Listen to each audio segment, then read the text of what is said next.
Good morning, everybody. It's Dr. Rick Wallace dropping in on you, hopefully to provide you with a certain level of inspiration and encouragement as you go out to face your day, no matter where you're going, what you have set in front of you to get accomplished today. I know many of you are headed out to church. Some of you others are using this as a day of rest and recovery, the Sabbath. Others are planning on connecting with family members to commune. And yet others will be doing, a number of other different things. Whatever it is, make sure that you engage every minute, every second of this day with purpose and intent. One of the things that I've become far too keenly cognizant of over the course of my life is that people are too casual with their time. There are 86,400 seconds in each and every day, and every last one of those seconds have purpose, and what you invest in those seconds will have an impact on who you are, what you become, and what you're able to accomplish. How you invest in each and every second of the day is going to have a massive impact on determining what you become, who you are. When you sit up and you are casual with your time, you don't have intent for every moment. There's not something you're looking to invest or pull out of every moment. Then that moment becomes empty, and that moment still is a seed. So that seed produces emptiness. And where there's emptiness, there's an open corridor for things to happen. You ever heard that an idle mind is the devil's workshop? What that means is that when you don't cultivate a garden, it doesn't remain. When you don't cultivate clean and keep a garden, it doesn't remain empty. Weeds sprout up. Things automatically insert themselves and rise up without you doing anything to it. It doesn't remain empty. It is open to whatever invades it. And so what you have to do is be intentional with your moments, be intentional with your time, be intentional with your thoughts, be intentional with your expectations, be intentional about how you view yourself, be intentional about what you expect from life, because God meets you at the level of your expectations. But if you have your day filled with empty moments that have no intent, then you allow those things that have no power, no purpose, no positive intent for your life to invade your moments and fill your moments, your minds, and your thoughts with things that are counterproductive or diametrically opposed or non-conducive to that thing that you're trying to accomplish. So you've got to be intentional. I know we've been trained to have casual moments. We've been trained that there should be some time of leisure. But the thing is, there's got to be intent for every moment, because every moment was designed with purpose. There was no moment just thrown out there say this is for you to just throw away. That moment has intent and purpose. And when you don't engage it with intent and with a purpose, there's something that will engage it. You can't have empty moments without having something engage or invade that moment. That's not even why I came this morning, but I wanted to get you off on the right foot. Fill your mind with intentions that are in alignment with the things you say you want in life. Stop entertaining thoughts that are diametrically opposed to the things you say you want in life. Stop entertaining beliefs that are diametrically opposed to the things you say you want in life. If you're saying that you're going to advance, if you're saying that you're going to be successful, if you're saying that you're going to be an entrepreneur, if you're saying that you're going to get control of your finances, stop entertaining the opposite. Stop talking about what you don't have. Stop talking about what you can't get. Stop talking, because what you entertain creates your reality. If you keep talking about what you don't have, you'll continually not have it. If you continually talk about what you're not able to do, you'll continually not be able to do it.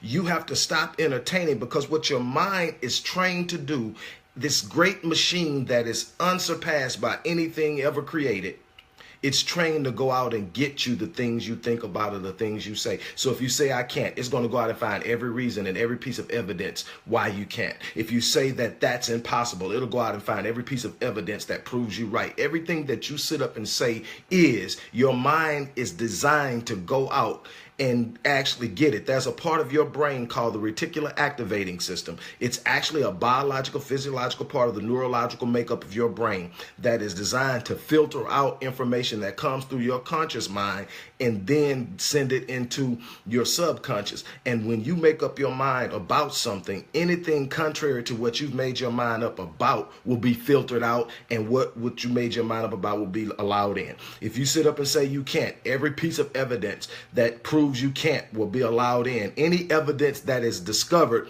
that says you can will be dismissed, ignored, and discarded. It will not be filtered through. You will not even consider it. You will dismiss it. Your mind is simply set up that way. So if you want to change your reality, you got to change your belief systems. Let's talk for a minute. I'm often asked, what are some of the things that cause people to never achieve what they set out to do? There are so many different things. One thing I could think about right off the bat is people in this culture have been trained to experience life through this microwave reality, this microwave mindset. So everything has to happen instantaneously. Anything that requires work, patience, longevity, and consistent commitment is tossed to the wayside. If it doesn't happen in the first 90 days, the first 6 months, the first year, the first 5 years, whatever that person's particular mindset is set up around, then they take it as it wasn't meant to happen. But when you study the lives of the people who are successful, there are some people that put a lot of time into what everyone else was laughing at.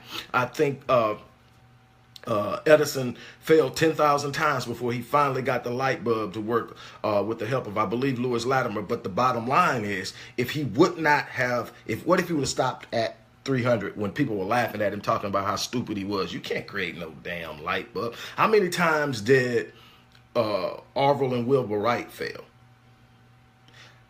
How many times did it take Eli Whitney to create the cotton gin? I'm just talking here.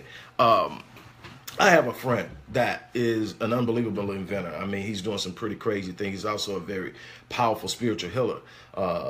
And Dr. Willie Hawkins. And we talk all the time. And I look at some of the things that this brother has come up with, some of the inventions that he's come up with. And I know he didn't get it right the first time every time.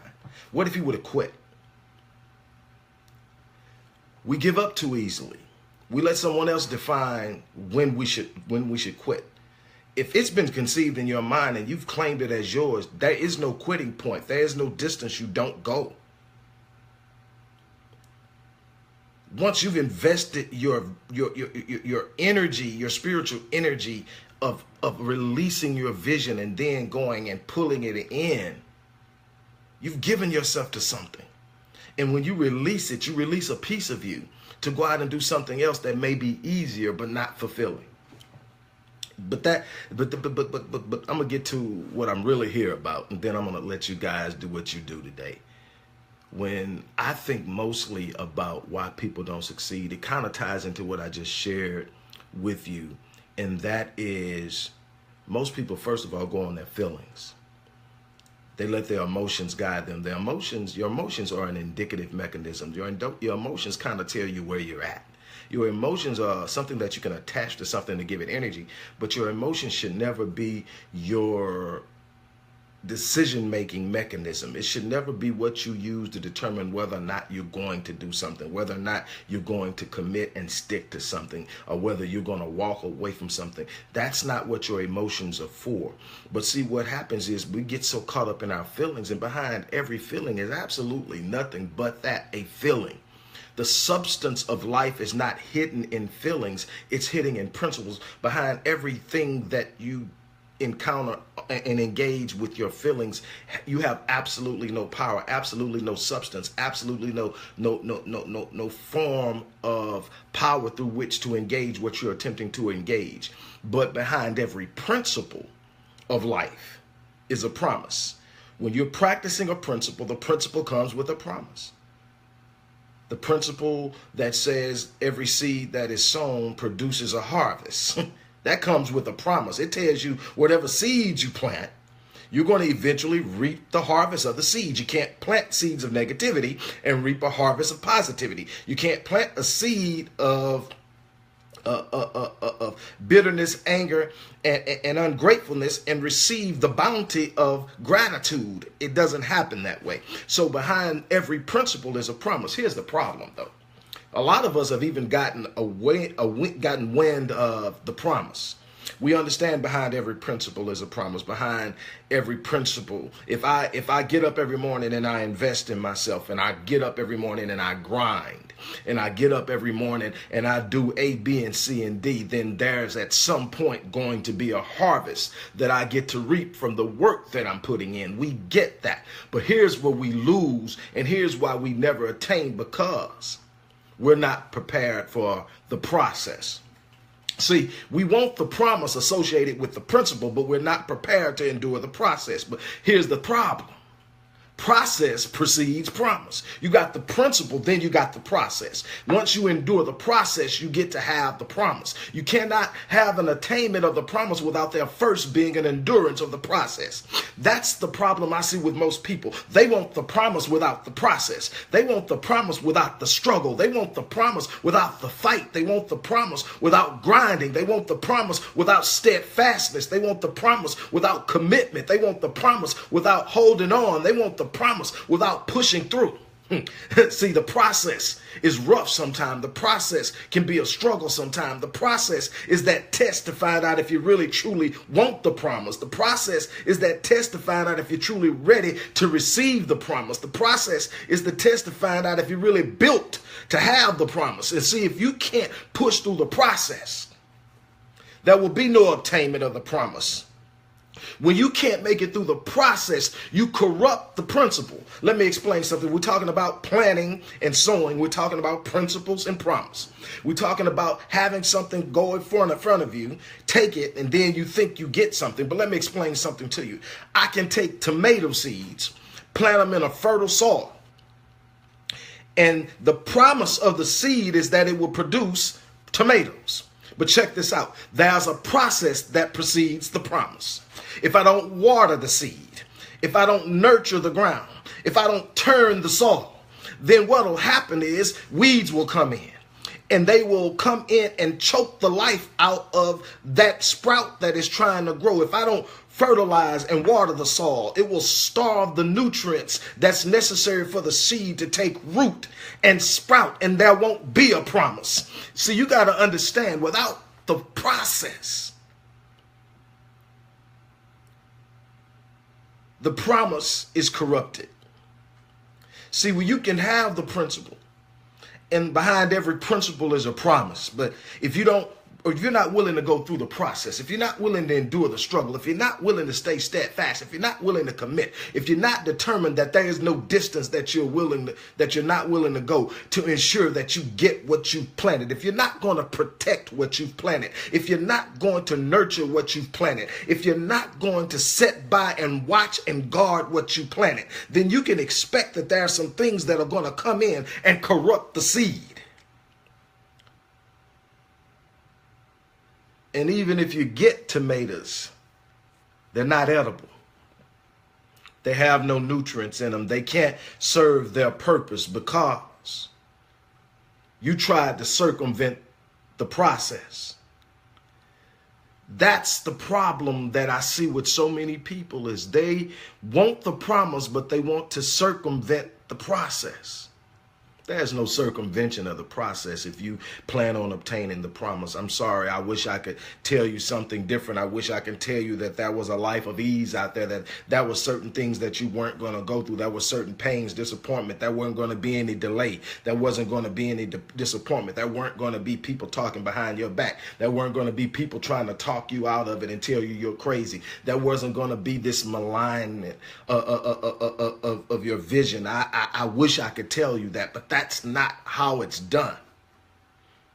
Part of the process is enduring that delay. And you got to understand that delay is not denial. Sometimes delay comes right at that moment when right on the other side of you pushing through that delay is the fulfillment of the promise. But most people get to that point and get discouraged by delay and quit. You have to make up in your mind that whatever it is that you've decided you're going to have, that there is absolutely no distance you're willing to go, no time you're not willing to invest, no energy and effort you're not willing to put into it. You've got to be willing to be sold out to the vision.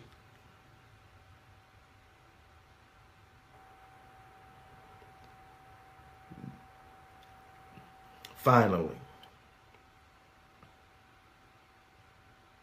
I just want to leave you with this. Your vision, when you truly engage it in full, is complete and autonomous. There are those who would like to break down the vision and separate it from other areas of your existence and what you should be and who you should be and what you should do. But the vision is all encompassed. Everything that you should be, everything that you are, is encompassed and enclosed in the vision. When you fulfill the vision, you fulfill your destiny, your purpose, your responsibility as a part of this creation. So step outside of the boundaries of the limitations and parameters that others will put on you and live your life in full throttle. Because see, in that purpose is the representation and the fulfillment of your design. With that being said, I'm going to step back. Like I always say, no matter what it is I'm doing, I'm going to down E. I'm not leaving anything undone. When I die, when I leave this life, I will leave it attempting to do what is in front of me. Not balking at it, not running from it, but stepping into it. And I encourage you to do the same thing. With that being said, I'm out of here. It's been fun this morning. Go out and enjoy your day. I'm out. Peace.